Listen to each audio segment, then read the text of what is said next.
आपल्या घरातली एक छोटीशी चूक आपल्या आर्थिक स्थितीवर मोठा परिणाम करू शकते आणि ती चूक आहे घडी आणि कॅलेंडर चुकीच्या दिशेला लावणे। मित्रांनो, वास्तुशास्त्रानुसार घडी आणि कॅलेंडर फक्त वेळ दाखवत नाहीत, तर घरातील ऊर्जा, प्रगती आणि धनप्रवाह ठरवतात। आजच्या या व्हिडिओमध्ये आपण जाणून घेणार आहोत घडी आणि कॅलेंडर कोणत्या दिशेला लावू नयेत, चुकीची दिशा असेल तर काय दुष्परिणाम होतात, योग्य दिशा कोणती आहे। एक दक्षिण दिशा सर्वात मोठी चूक।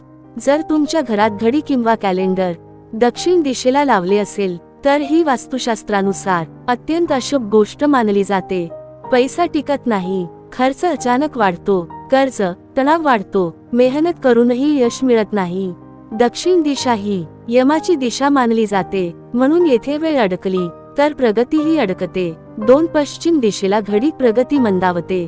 पश्चिम दिशेला घडी किंवा कॅलेंडर असेल तर कामे उशिरा होतात, निर्णय चुकतात आणि संधी हातातून निसटतात। 3 योग्य दिशा कोणती? उत्तर दिशा धनवृद्धीसाठी सर्वोत्तम, पूर्व दिशा प्रगती, नाव, यशासाठी उत्तम। या दिशेला घडी असेल तर वेळ तुमच्या बाजूने चालते आणि पैसा टिकू लागतो। कॅलेंडरबाबत महत्त्वाची सूचना: जुने, फाटलेले कॅलेंडर ठेवू नका, मागील वर्षाचे कॅलेंडर लटकवू नका। कॅलेंडर म्हणजे थांबलेला काळ, तो घरात ठेवल्यास प्रगती थांबते। उपाय सोपे पण प्रभावी। आजच घडी योग्य दिशेला हलवा, जुने कॅलेंडर काढून टाका, घडी नेहमी चालू स्थितीत ठेवा। हे छोटे उपाय मोठे बदल घडवू शकतात। मित्रांनो, वास्तू म्हणजे अंधश्रद्धा नाही, तर अनुभवातून आलेले शास्त्र आहे। आजचा व्हिडिओ उपयोगी वाटला असेल तर लाईक करा, शेअर करा, चॅनल सबस्क्राइब करा।